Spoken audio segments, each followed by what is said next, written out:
Juste un instant. Je débarque de mon Bixi à l'appui. À l'appui. À l'appui, ok. Et oui, j'arrive. bon. Ben, bonjour à tous. Ici Gérald Tremblay, le maire de Montréal, qui nie tout. Hein? Même sa réflexion dans le miroir en disant « C'est pas moi, ça. J'ai aucun souvenir de ce gars-là. C'est qui, lui? Je le trosse pas, il a une face de crosseur. » Ouais. Ah! Vous le faites bien, vous avez de l'instinct. Ben, je vous l'accorde. Vous avez des bons yeux. Ah, tu vois? Ben, à part de ça, M. Turcotte, les grandes gueules, Oui. vous avez sûrement entendu parler du défi qui a été lancé à Denis Coderre? Oui. Passer 3 jours sans son téléphone et sans Twitter et les réseaux sociaux? Ben, on m'a proposé quelque chose de semblable à moi, un défi. Ah ouais? 3 jours sans corruption. Allez-vous être capable? Ben, au début, j'ai refusé. Voyons donc, c'est n'importe quoi. C'est pas parce que j'ai des dizaines de coupures sur la langue, là, à force de licher des enveloppes brunes que je suis corrompu. Ça donne comme ça, regardez. Ah, ah. Oh. Ça donne comme ça. C'est pas rien, ça. Hein?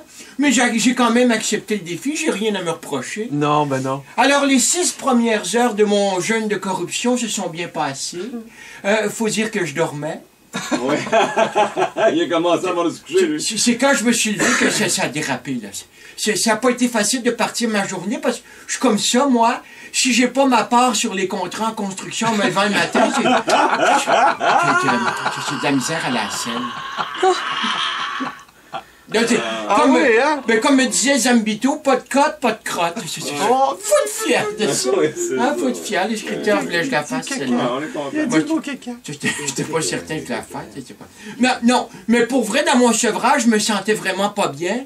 Alors, je suis allé me voir dans le miroir, les yeux vitreux, le teint gris, les joues creuses. Au moins, ça paraissait pas. Faut être fier de ça. Ah, mais hein. Mais à la fin du jour, les symptômes de sevrage sont apparus.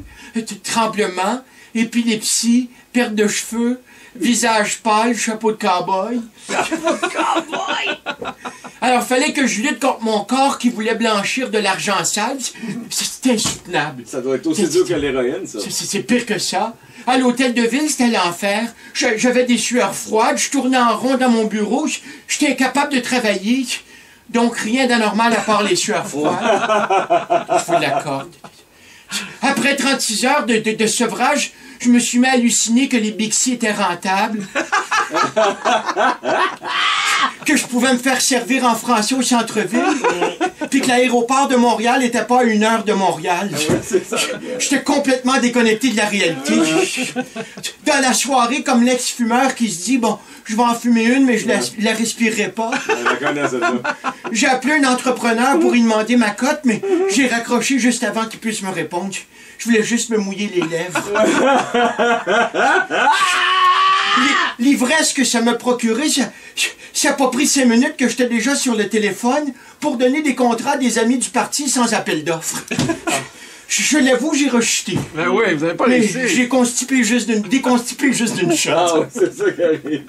Pensez à ça, tout le monde. Ah ouais, on va y penser. Ah ouais, hein? J'avais le week-end, pensez Ben à ça. ouais, on va y penser.